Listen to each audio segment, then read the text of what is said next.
யாவரும் எழுந்து நின்று இந்த சிலுவைதான கூட்டங்களின் 3வது நாள் கூட்டத்துக்கு நாம் வந்திருக்கின்ற யாவரும் கர்த்தரை நோக்கி பார்ப்போம்.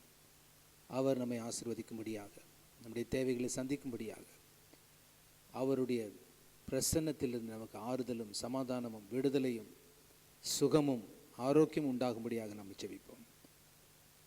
Dear brothers and sisters, we have come to the third day of our special meeting called Meditations of the Cross. Let's look up to God for His consolation, healing, health and prosperity. Above all, protection from every snare of the enemy. மகா இரக்கமும் வல்லமையும் அன்பும் நிறைந்த தேவனே, இந்த நாளுக்காக நன்றி செலுத்துகிறோம். உம்முடைய கிருபைக்காக உம்மை துதிக்கின்றோம். உம்முடைய வழி நடத்துதலுக்காக உம்மை துதிக்கின்றோம். ஆண்டவரே, நடக்கப் போகின்ற ஒவ்வொரு நிகழ்ச்சியையும் நீர் பொறுப்படுத்தி நடத்தும்படியாக ஜெபிக்கிறோம். உம்முடைய நாமம் மாத்திரமே எங்கள் மத்தியிலே உயர்த்தப்படட்டும். We give you praise, glory and honor. Take care of everything, Lord. In Jesus' precious name we pray.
மத்தேயு 27ஆம் அதிகாரம் 1 முதல் 31 வசனங்கள். When morning came, all the chief priests and the elders of the people plotted against Jesus to put him to death. And when they had bound him, they led him away and delivered him to Pontius Pilate, the governor.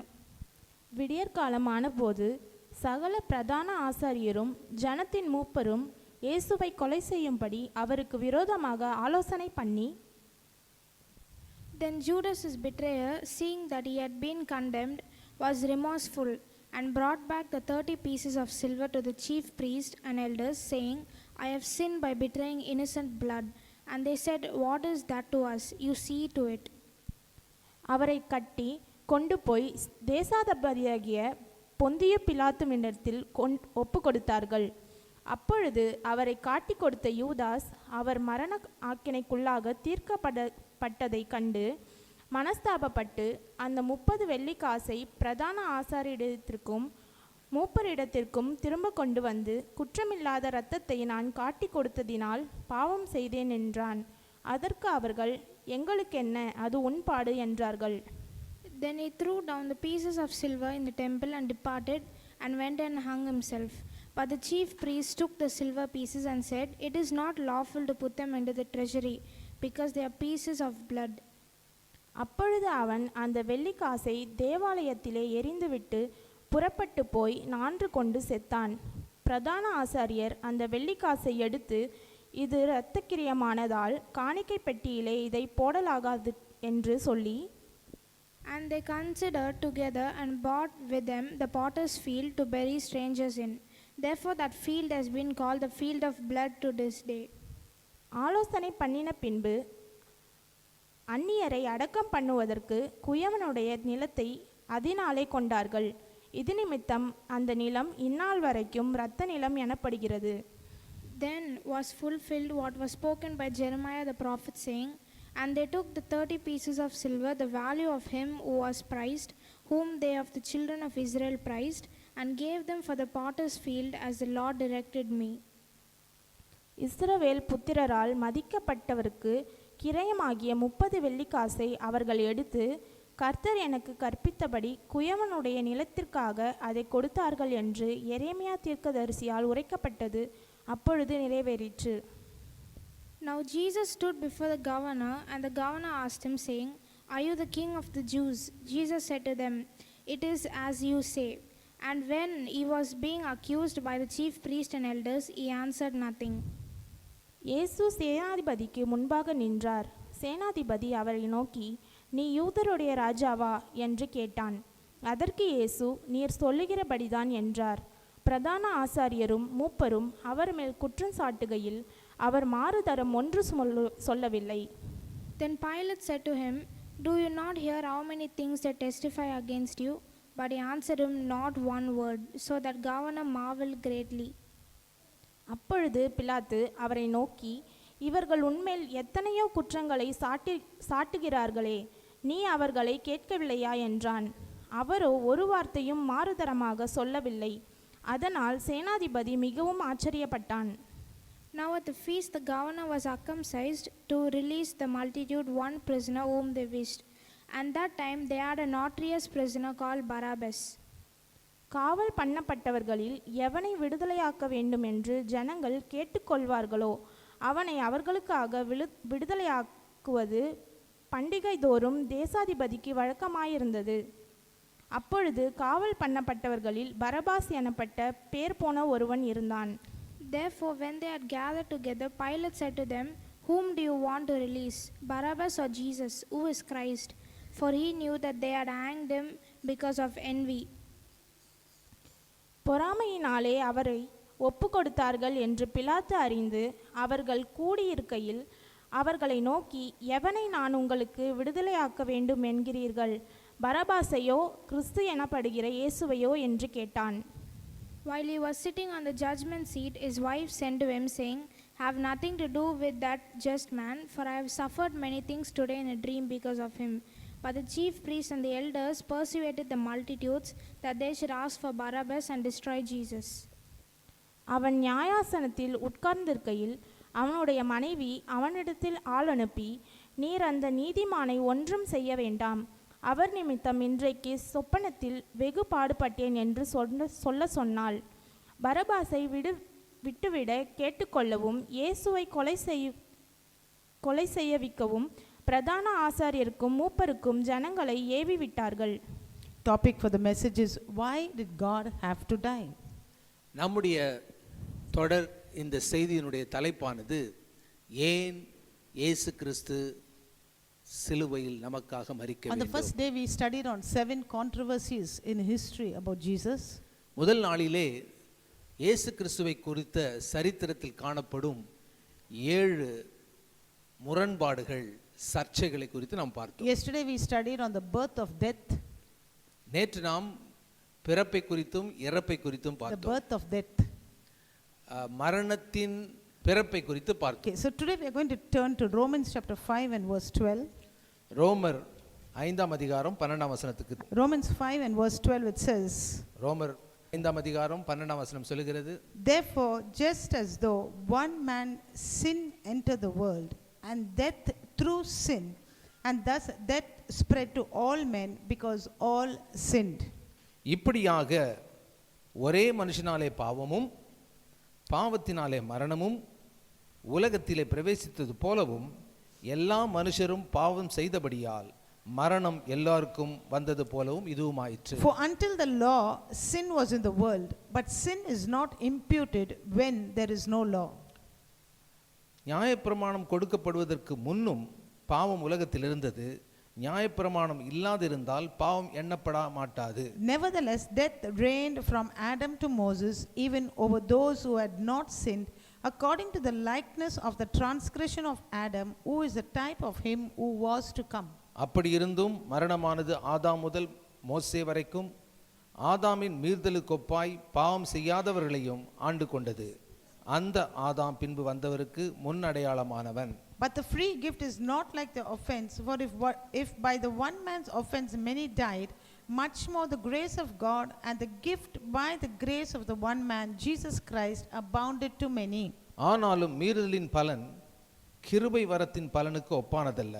எப்படியெனில் ஒருவனுடைய மீறுதலினாலே அநேகர் மரித்திருக்க தேவனுடைய கிருபையும் இயேசு கிறிஸ்து என்னும் ஒரே மனுஷனுடைய கிருபையினாலே வரும் Okay, so we are going ஈவும் to அநேகர் மேல் அதிகமாய் பெருகி we are இருக்கிறது. going to study till verse 21, but today what we are going to focus is on 5 and 12, Romans 5 and 12. இன்றைக்கு அதிகமாக நாம் உற்று நோக்க போவது ரோமர் 5ஆம் அதிகாரம் 12ஆம் வசனம். It says here, death came not through man. If we listen carefully in verse 12, if we study, therefore, just as through one man sin entered the world, and death through sin. ரோமர் 5ஆம் அதிகாரம் 12ஆம் வசனம், இப்படியாக ஒரே மனுஷனாலே பாவமும் பாவத்தினாலே மரணமும் உலகத்திலே பிரவேசித்திருப்பது போலவும் எல்லா மனுஷரும் பாவம் செய்தபடியால் மரணம் எல்லாருக்கும் வந்தது போலவும் இதுவும் ஆயிற்று. It does not say in the Bible death came through man, it says death came through sin, if you read your Bible carefully. வேதத்தை நன்றாக படிக்கும் பொழுது மரணமானது மனிதனாலே வந்தது என்று சொல்லவில்லை, மரணமானது பாவத்தினால் வந்தது. Death came through the acts of man, that is the act of sin. மரணமானது மனிதனுடைய செயல், அதாவது பாவ செயலின் மூலமாக வந்தது. When Adam was on this earth, when God created him, death didn't come. But because Adam did an act of sin, he rebelled against God. That is the sin that we are talking about, okay? The singular word sin. The rebellion against God, then death entered. தேவன் ஆதாம் ஏவாளை உருவாக்கிய போது மரணம் அங்கே இல்லை. ஆனால் ஆதாம் ஏவாளும் ஆண்டவருடைய கட்டளைக்கு மீறுகின்ற அந்த பாவத்தை செய்யும் பொழுது, கீழ்ப்படியாமை என்ற பாவத்தை செய்யும் பொழுதுதான் மரணம் வருகின்றது. And that is why the Bible says here very clearly in Romans 5 and 12, it says death through sin, and thus death spread to all men. It came through sin of Adam, that one man he sinned, the sin, okay, the rebellion against God, and that's why death came to all men, and that is why everybody has to die today. இப்படியாக ஒரே மனுஷனாலே பாவமும் பாவத்தினாலே மரணமும் உலகத்திலே பிரவேசித்தது போலவும் எல்லா மனுஷரும் பாவம் செய்தபடியால் மரணம் எல்லோருக்கும் வந்தது போலவும் இதுவும் ஆயிற்று. Every one of us can say, yes, there was a death in my family, I lost a beloved one. We would have been, to a funeral in our family. நம்முடைய குடும்பத்தில், நம்முடைய உறவினர்கள் வீட்டில் கூட நம்ம இதை சந்தித்திருக்கலாம். ஆமாம், ஒரு மரணம் ஏற்பட்டது, என் குடும்பத்தில் உறவினருக்கு ஏற்பட்டது என்று எல்லாரும் சொல்ல முடியும். It never came through Adam, okay? When Adam was there in the garden and God came and spoke to Adam and they had a beautiful relationship, that time death never came. ஆனால் ஆதாம் ஏவாளை தேவன் உருவாக்கி அவர்களோடு உறவாடி கொண்டிருந்த போது இந்த மரணம் ஏற்படவில்லை. In verse 19 we are reading, Romans 5 is our context today, chapter. ரோமர் 5ஆம் அதிகாரம் நம்முடைய மூல வசனமாக நாம் பார்க்க போகிறோம். We are reading verse 19 from Romans 5 chapter 5. இப்பொழுது 5ஆம் அதிகாரம் 19 இலிருந்து படிக்க போகிறோம். For as by one man's disobedience many were made sinners, so also by one man's obedience many will be made righteous. அன்றியும் ஒரே மனுஷனுடைய கீழ்ப்படியாமையினாலே அநேகர் பாவிகளாக்கப்பட்டது போல ஒருவருடைய கீழ்ப்படிதலினாலே அநேகர் நீதிமான்களாக்கப்படுவார்கள். One man's sin entered. ஒரு மனிதனுடைய பாவத்தினாலே மீறுதலினாலே பாவம் உள்ளே நுழைஞ்சிச்சு. One man's obedience, ஆனால் இன்னொரு மனிதனுடைய கீழ்ப்படிதலினாலே it resulted, in making us righteous. அது நம் எல்லோரையும் நீதிமான்களாக மாற்றுகின்றது. Verse 18 says, therefore, as though one man's offense, judgment came to all men, resulting in condemnation, even so, through one man's righteous act, the free gift came to all men, resulting in justification to all. மேலும் மீறுதல் பெருகும்படிக்கு நியாயப்பிரமாணம் வந்தது. அப்படி இருந்தும் பாவம் பெருகின இடத்தில் கிருபை அதிகமாக பெருகிற்று. ஆதலால் பாவம் மரணத்துக்கு ஏதுவாக ஆண்டு கொண்டது போல கிருபையானது நம்முடைய கர்த்தராகிய இயேசு கிறிஸ்துவின் மூலமாய் நீதியினாலே நித்திய ஜீவனுக்கு ஏதுவாக ஆண்டு கொண்டது. So make sure, understand carefully, death came through sin. ஆக நல்லா புரிஞ்சுக்குங்க, மரணமானது பாவத்தின் மூலமாகத்தான் வந்தது. Not through man, மனிதன் மூலமாக வரவில்லை. but through man's disobedience, man knowingly rebelling against the will of God. மனிதனுடைய தெரிந்தே கீழ்ப்படியாமல் முரட்டாட்டத்தினால் செய்த செயலினால் வந்தது. Death is a product of sin. மரணம் என்பது பாவத்தின் ஒரு பலனாக வருகிறது. That is what we read in Romans 6 and 23. Okay, the wages of sin, the salary that you get, the payment that you get, the remuneration that you get for sin is death. அதைத்தான் ரோமர் 6 அதிகாரம் 23 வசனத்திலே பார்க்கின்றோம். பாவத்தின் சம்பளம், பாவத்தின் பலன், பாவத்தினுடைய கை வேலையின் செயல், இதை நாம் பார்க்கின்றோம். That is death. You get a payment. If you do sin, if you work out sin, you are paid with a payment called death. ஆகவே பாவம் என்ற செயலை நாம் செய்யும் பொழுது அதற்கு வருமானம் வருகிறது. என்ன வருமானம்? மரணம் என்ற வருமானம். Now God has to solve sin in order to solve the problem called death. ஆகவே மரணம் என்ற அந்த பிரச்சனைக்கு தீர்வு காண பாவம் என்ற பிரச்சனைக்கு முதல்ல ஆண்டவர் தீர்வு காண வேண்டும். Understood? புரிஞ்சிடுச்சா? We are studying on a topic called why did God have to die, and we are progressing towards, ஏன் தேவன் சிலுவையிலே சாக வேண்டும் என்ற அந்த தலைப்பின் கீழாக வருகின்றோம். அதை தொடர்ச்சியாக நாம் செல்லும் பொழுது இதனுடைய விளைவுகளை நாம் பார்த்து கொண்டு Now வருகிறோம். man has sinned. மனிதன் பாவம் He செய்துட்டான். rebelled. அவன் He முரட்டாட்டு took of the fruit from the tree that God said don't eat. ஆண்டவர் சாப்பிட வேண்டாம் என்று சொன்ன மரத்தின் கனியை புசிக்கின்றான். Death was in a dead state there. ஆனால் அதுவரைக்கும் மரணமானது மரண நிலையிலே, செத்த நிலையிலே It was இருந்தது. hopeless, helpless, dead there. அது நம்பிக்கை இல்லாமல் பிரயோஜனமற்ற நிலையிலே, செத்த நிலையிலே But the காணப்பட்டது. moment Adam sinned, the moment man transgressed, rebelled against God, man gave life, gave power to death to kill him. ஆனால் எந்த க்ஷணப்பொழுதிலே, எந்த வேளையிலே மனிதன் கீழ்ப்படியாமைக்குள் சென்று முரட்டாட்டமாக பாவம் செய்த பொழுது மரித்த நிலையில் இருந்த அந்த மரணத்திற்கு இவன் உயிர் கொடுத்து அவனை சாகடிக்க வைக்கிறான். Now death has the power to kill man. இப்பொழுது மனிதனை கொல்லக்கூடிய வல்லமை அந்த மரணத்துக்கு வருது. Now we will ask another question.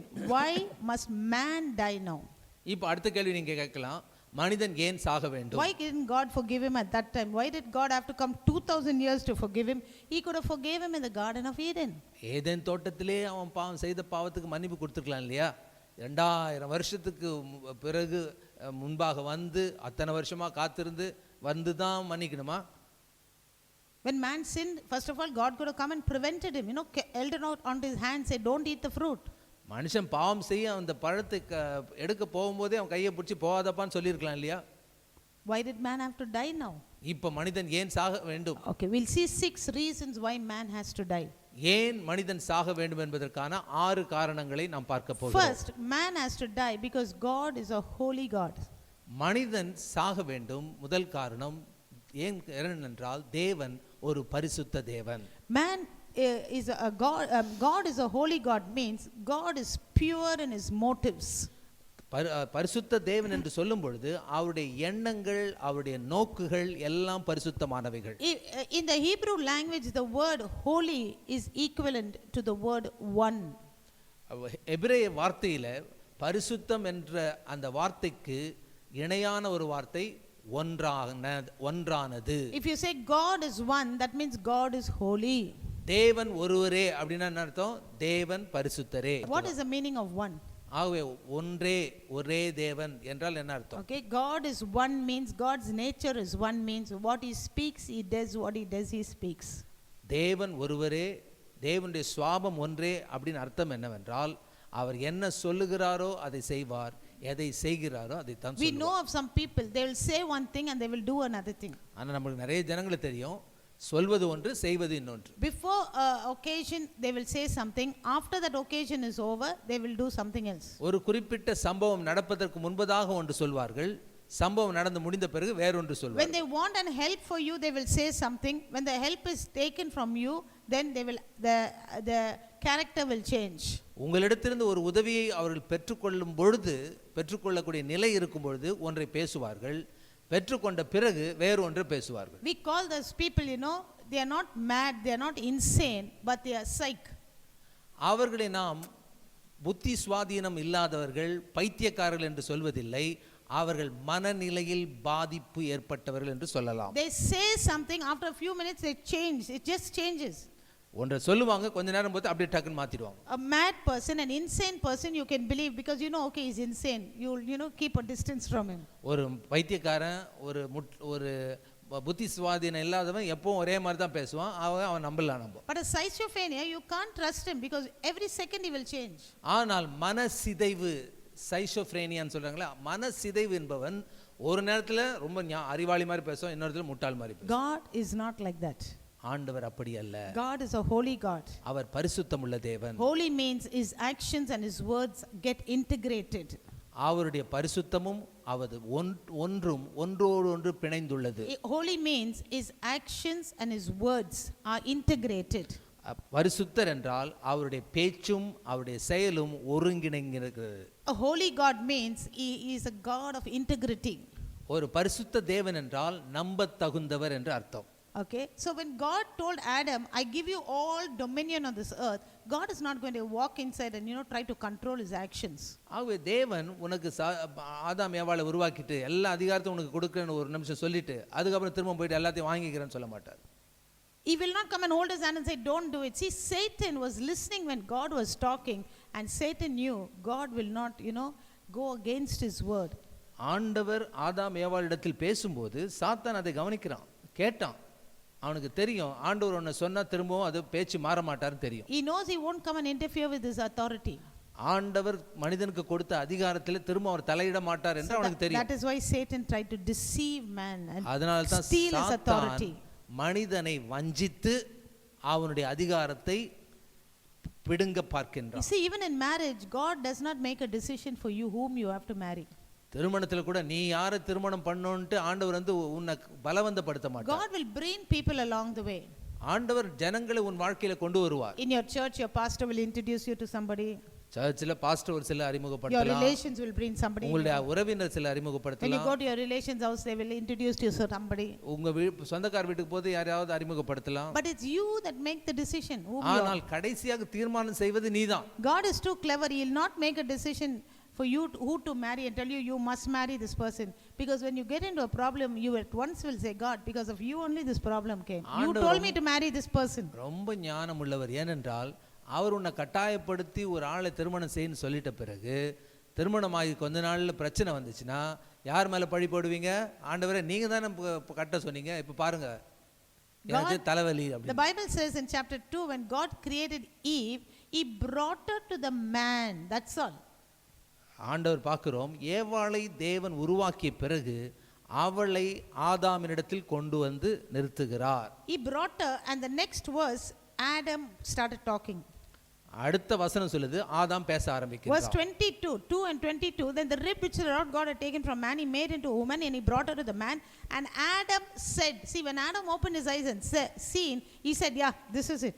This is the bone of my bone. This is flesh of my flesh.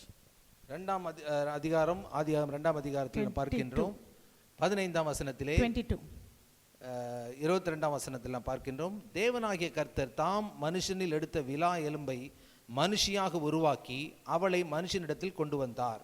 23, அப்பொழுது ஆதாம், இவள் என் எலும்பில் எலும்பும் என் மாமிசத்தின் மாமிசமாய் இருக்கிறாள். Maybe if Adam had to get up and see that woman and just walk off, I don't think God would have forced him. அது ஒருவேளை அந்த ஏவாளை காட்டியிருந்தா கூட ஆதாம் அப்படி பார்த்து ஓகேன்னு சொல்லிட்டு அவன் பாட்டு போயின்னு இருப்பான். Maybe God would have made another person. இல்ல அவனுக்கு பிடிக்கல போல ஆண்டவர் இன்னொரு ஆளை கூட உருவாக்கி இருப்பான். Maybe God would have just left him a bachelor boy. இல்ல அவனை திருமணம் ஆகாத ஒரு ஆளாவே விட்டுட்டு இருக்கான். So whatever it is, பிரம்மச்சாரியா விட்டுருக்கான். whatever it is, the decision was made by Adam. It was not forced upon Adam. இருந்தாலும் சரி தீர்மானம் எடுத்தது ஆதாம். Okay, Leviticus chapter 11 and verse 44 says, லேவியராகமம் 11 and 44, 11:44,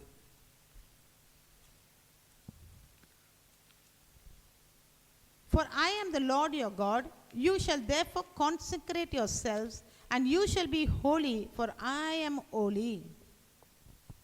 44ஆம் வசனம், லேவியராகமம் 11ஆம் அதிகாரம் 44ஆம் வசனம், நான் உங்கள் தேவனாகிய கர்த்தர், நான் பரிசுத்தர், ஆகையால் தரையில் ஊறுகிற எந்த பிராணிகளிலும் உங்களை தீட்டுப்படுத்தாமல் உங்களை பரிசுத்தமாக்கிக் கொண்டு பரிசுத்தராய் இருப்பீர்களாக. As I am holy, you be holy, he says. நாம் பரிசுத்தா இருப்பது போல நீங்களும் So பரிசுத்தரா இருங்கள். because God is holy, ஆகவே தேவன் பரிசுத்தரா இருப்பது because போல God, if he says something, he will do it. தேவன் ஒன்றை சொன்னால் சொன்னபடியே செய்கிறவராக He இருக்கிறபடியால் told Adam, if you eat this fruit, you will surely die. ஆண்டவர் ஏற்கனவே சொன்னார், நீ இந்த பழத்தை சாப்பிடும் நாளிலே நிச்சயமாகவே சாவாய். And Adam ate it. ஆதாம் சாப்பிட்டான். So Adam had to die. ஆகவே ஆதாம் சாக Very வேண்டியதாயிற்று. simple, no? ரொம்ப சுலபமா The இருக்குது இல்லையா? second reason why man has to die is because God is faithful to his word.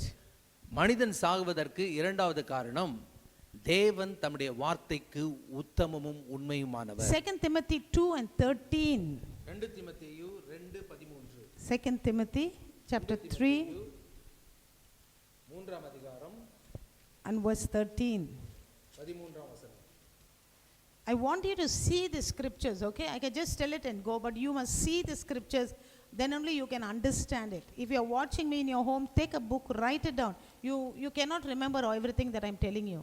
ஆகவே அன்பு சகோதர சகோதரிகளே, நீங்கள் எங்கிருந்து கேட்டாலும் சரி, பைபிளை பக்கத்தில் வைங்க, இல்லாட்டி ஒரு நோட் புக்கில் அந்த வசனத்தை எழுதி வச்சுட்டு அதுக்கப்புறம் முடிஞ்ச பிறகு நீங்கள் அந்த வசனத்தை திருப்பி பாருங்க. Because everything that I say may not be right according to the Bible. You have to go through it yourselves and check it out yourself. நான் சொல்றதெல்லாம் தேவ வாக்கா நீங்கள் எடுத்துக்க வேண்டிய அவசியம் இல்லை. நான் சொல்லதெல்லாம் வேத வசனத்தின்படி சரியாக இருக்கிறதா என்பதை நீங்கள் தான் ஆராய்ந்து பார்க்க வேண்டும். Okay, as a good child of God, you must study the Bible for yourself. ஆகவே தேவனுடைய உண்மையான நல்ல பிள்ளைகளாகிய நீங்களே தேவனுடைய வார்த்தை எடுத்து படிக்கணும். Okay, 2 Timothy chapter 2 and 13 says, 2 தீமோத்தேயு 2ஆம் அதிகாரம் 13ஆம் வசனம் சொல்லுது, if we are faithless, he remains faithful. He cannot deny himself. 2 தீமோத்தேயு 2ஆம் அதிகாரம் 13ஆம் வசனம், நாம் உண்மை இல்லாதவர்களாக இருந்தாலும் அவர் உண்மை உள்ளவராக இருக்கிறார், அவர் தம்மைத்தாம் மறுதலிக்க மாட்டார். If God speaks a word, he is faithful to his word to keep his word. ஆகவே தேவன் ஒரு வார்த்தையை சொல்வார் என்றால் அந்த வார்த்தையை நிறைவேற்றுவதற்கு அவர் உண்மை உள்ளவராக இருக்கார். He told a word, he said, if you eat it, you'll die. அவர் ஒரு வார்த்தை என்ன சொன்னாரு, நீ இந்த பழத்தை சாப்பிட்டால் சாவாய். And he has to keep his word. ஆகவே ஆண்டவர் சொன்ன வார்த்தையை காப்பாத்தணும் இல்லையா? Because if God said, when you eat this fruit, you will give power to death, and death will, kill you, attack you. ஆண்டவர் என்ன சொல்றாரு, நீ பழத்தை சாப்பிடும் பொழுது மரணம் செத்த நிலையில் இருக்கிற அந்த மரணத்திற்கு உயிர் கொடுப்பாய், அந்த உயிர் பெற்ற மரணம் உன் உயிரை வாங்கும். Third point is God must keep his word. மூன்றாவது காரணம் ஏன் மனிதன் மரிக்க வேண்டும் என்றால் அவர் தன்னுடைய வார்த்தையை நிறைவேற்ற The வேண்டும். fourth thing, God cannot ignore his word. நான்காவது காரியம், ஆண்டவர் தான் சொன்ன வார்த்தையை அவர் உதாசீனப்படுத்த மாட்டார். Psalm 138 and verse 2. சங்கீதம் 138ஆம் சங்கீதம் Verse 2. 2ஆம் வசனம், I will worship towards your holy temple and praise your name for your loving kindness and your truth, for you have magnified your word above all your name. 138ஆம் சங்கீதம் 2ஆம் வசனம், உமது பரிசுத்த ஆலயத்துக்கு நேராக நான் பணிந்து உமது கிருபையின் நிமித்தமும் உமது உண்மையின் நிமித்தமும் உமது நாமத்தை துதிப்பேன். God says, the word says here, he has exalted his word. When he speaks, it is higher than himself. உமது பிரஸ்தாபத்தை காட்டிலும் உமது வார்த்தையை நீர் மகிமைப்படுத்தினீர் என்றால் தன்னுடைய வார்த்தையை தன்னுடைய மகிமை தன்னுடைய ஸ்தானத்தை காட்டிலும் உயர்த்தி இருக்கின்றார். See, we say God is sovereign. தேவன் சர்வ வல்லமை உள்ளவர். But God is sovereign only until he speaks. When he speaks, he has to abide by his own word. ஆண்டவர் சர்வ வல்லமை உள்ளவராக இருந்தாலும் அவர் வார்த்தையை சொல்லிட்டார்னா அந்த வார்த்தைக்கு அவரே கீழ்ப்படியணும். When he gives a word, it becomes law. அவர் ஒரு வார்த்தை வாயிலிருந்து வெளியே வந்துருச்சுன்னா அது சட்டமாக மாறுகிறது. And that law, he abides by that law. அந்த சட்டத்திற்கு அவர் கீழ்ப்படுகிறார். He is not like some, leaders. They make a law and they will not abide by it. Only other people must abide by it. தலைவர்கள் பாருங்க, நிறைய தலைவர்கள் சட்டங்களை உருவாக்குவாங்க, ஆனா அவங்களே அது கீழ்ப்படிய மாட்டாங்க. ஜனங்களாகிய மற்றவங்க தான் கீழ்ப்படியணும். But God, when he speaks, he is bound by his own word. He is limited to his own word. That is the meaning of this ஒரு word. வார்த்தையை சொல்வார் என்றால் அந்த வார்த்தைக்கு அவரே கட்டுப்பட வேண்டும். Now he is given a word. He said, if you eat it, if you rebel, if you sin, you will have to die. ஆண்டவர் சொல்றாரு, நீ கீழ்ப்படியாத பொழுது, நீ முரட்டாட்டம் செய்யும் பொழுது, நீ கட்டளையை மீறும் பொழுது சாகத்தான் வேண்டும். The next point is God cannot lie. அடுத்த குறிப்பானது, தேவன் பொய் சொல்ல மாட்டார். God cannot lie, so you have to die. ஆண்டவர் பொய் சொல்ல மாட்டார், ஆகவே நாம் சாகத்தான் He வேண்டும். will not say, after Adam sinned, he'll say, okay, Adam, I think I made a mistake, I told like that, it's okay, you can sin. மனுஷன் பாவம் செஞ்சிட்ட பிறகு ஐயோ ஆதாமே நான் தெரியாம சொல்லிட்டப்பா, சரி பரவாயில்ல நீ சாக மாட்ட அப்படின்னு சொல்லுவாரா? Then that means all the people will keep on sinning. அப்படின்னா ஜனங்க என்ன பண்ணுவாங்க, சரி அவரும் வந்து நம்மள மன்னிச்சிடுவான்னு சொல்லிட்டு எல்லாம் தொடர்ந்து பாவம் செய்துன்னு தான் And இருப்பாங்க. nobody will respect God's word. ஆண்டவருடைய வார்த்தை யாரும் மதிக்க மாட்டாங்க. See, that is why God had to make sure Adam dies, man dies. ஆகவே தான் ஆண்டவர் ஆதாம் சாக வேண்டும் என்பதை And உறுதிப்படுத்துகிறார். the sixth reason is God must fulfill his promise. மனிதன் ஏன் சாக வேண்டும் என்பதற்கான ஆறாவது காரணம், தேவன் தம்முடைய வார்த்தையை நிறைவேற்ற வேண்டும். We always go for promise meetings, நம்ம எப்பொழுதும் வாக்குத்தத்த கூட்டத்துக்கு போவோம். கிறிஸ்தவங்களாகிய நாம் blessing meeting. ஆசீர்வாத கூட்டம். God said, I promise to keep you, to bless you. அவர் உன்னை காக்க கடவர், அவர் உன்னை ஆசீர்வதிக்க கடவர். God will make you the head and not the tail. He தேவன் promised உன்னை it. வாளாக்காமல் தலையாக்குவார். God promised to bless all the work of your hands. கர்த்தர் உன் கையின் பிரயாசங்களை ஆசீர்வதிப்பார்.